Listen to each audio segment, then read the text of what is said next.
What's up guys, this is Dan. Welcome back to my YouTube channel. For today's video, magbibuild na naman tayo ng PC. And ito ay personal build, kaya kung interesado ka sa video na ito, panoorin mo ito.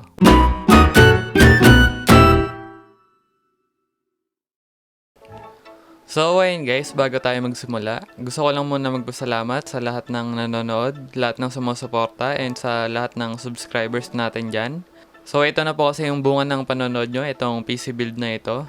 Kasi most nung pera na pinambili natin ay galing dito sa YouTube or sa YouTube sahod ko. So maraming salamat po sa inyo. And ang nagastos po natin dito sa PC build natin ay 10,700 plus.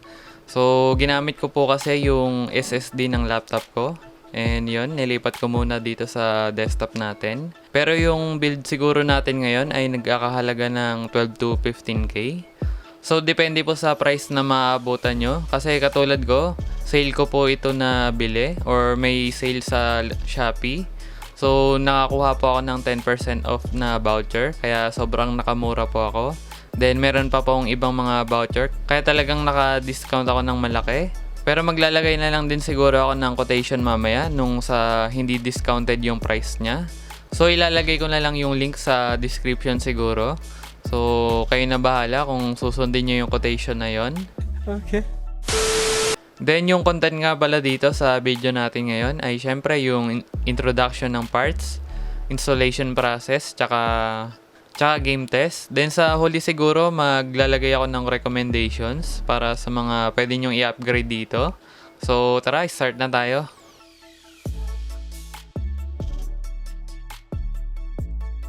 So para po sa CPU natin, ang binili ko po ay AMD Athlon 200 GE. So meron po itong 2 cores and 4 threads. And ito yung pinili ko dahil ito po yung pinakamura na maayos.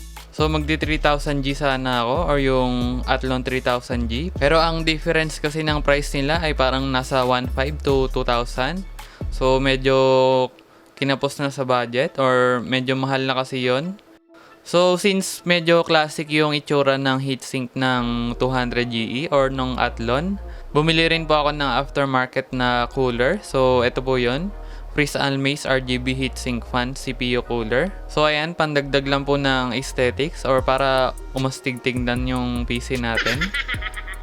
Then para po sa motherboard natin, ang binili ko po ay MSI A320M Pro BH na AM4 motherboard. Para naman po sa RAM natin, bumili po ako ng 2 pieces na 8GB RAM na DDR4 na memory. So a total of 16GB po yan. Then, meron siyang 2666 MHz frequency. So, sakto lang siya doon sa AMD Athlon 200GE natin. Then, para naman po sa power supply natin, ang binili ko po ay yung 80 plus bronze ng InPlay. So, yung model po ay GS450p. So, 450 watts po yan. And temporary lang po ito siguro. Kasi matipid lang naman tong set natin or yung PC natin. Kaya sakto lang to. Pero kapag nag-upgrade na siguro ako ng GPU at CPU, baka palitan natin to ng branded talaga. Then para naman po sa case fan natin, ang binili ko po ay 4 pieces na ROG Onus X. So 120mm po yan. And may pailaw na rin siya. So ang binili ko po ay yung white na variant. And lastly, para sa case natin, ang i-feature natin ngayon ay ROG Anyag. So isa po kasi ito sa maganda and mura lang. Kaya ito po yung napili ko na case. Then siguro i-install na natin ngayon. So installation process muna tayo.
Twitchy here, let's go already.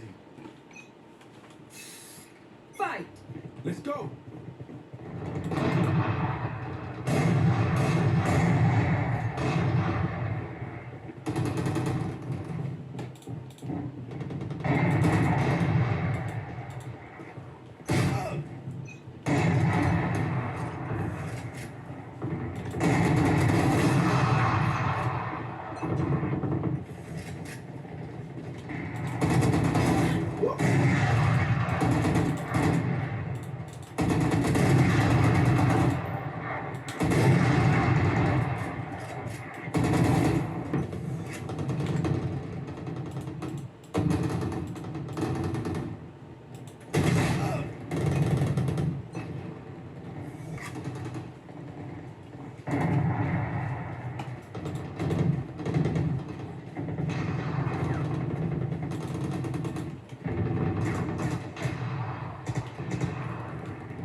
The enemy team only needs 10 more frags.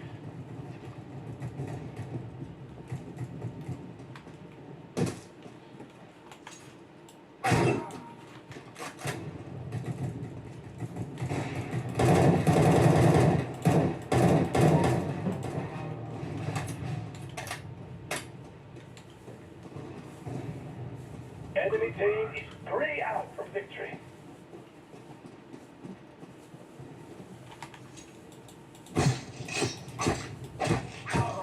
team only needs one more frag to win. Terrorists win.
Wait, how do you know?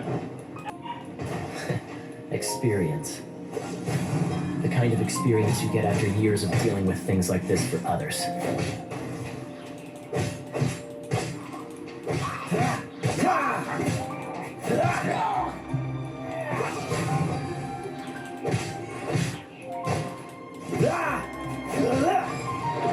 Traveler, unless I'm mistaken.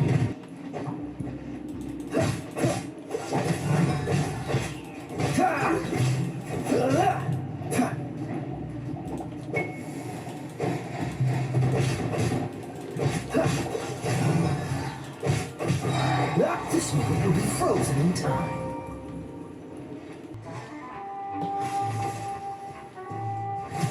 Freeze!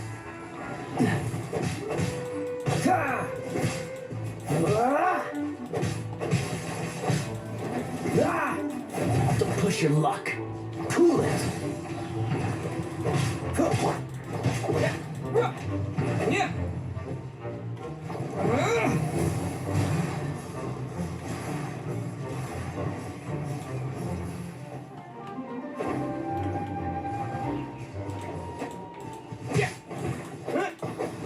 Windblade! So, ayun guys, nakita nyo naman yung gameplay or game test natin. So, dun sa Valorant, sobrang smooth niya. Then sa CSGO, medyo nag-struggle siya ng konti. Hindi siya stable 60 FPS. Hindi siya sobrang smooth. Then dun naman sa Genshin Impact, parang mga 30 FPS yung average niya. So, ayos na rin naman. Pero pag-usapan naman natin yung sa upgrade path niya. So, personally po, baka i-upgrade ko to ng GTX 1050 Ti. Then, siguro i-upgrade ko rin yung CPU niya sa Ryzen 3 3200G or baka Ryzen 5 kung kakayanin. Pero, next time na yon, pagtiyagaan muna natin to. Kasi sobrang mahal pa ng mga pyesa ngayon. So, antay-antay lang muna tayo. Then, ito nga pala yung mga prices nila, guys. So, check nyo na lang to, yung screenshot. I-post nyo na lang.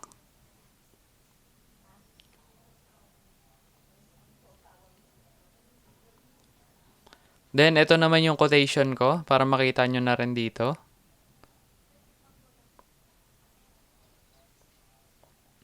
So, ayun po yung mga prices nila kapag hindi nyo nabili ng sale or hindi sila naka-sale. Then, kapag walang voucher kayong nagamit, so, ayan po yun.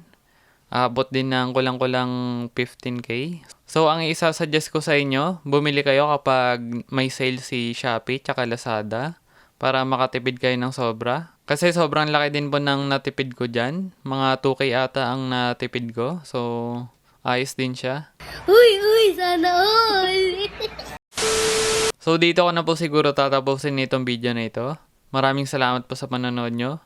Kung meron po kayong suggestions or questions, i-comment nyo lang sa baba. And kung nagustuhan mo itong video na ito, pindutin mo lang yung like, subscribe, and notification bell para updated ka sa mga paparating na videos natin.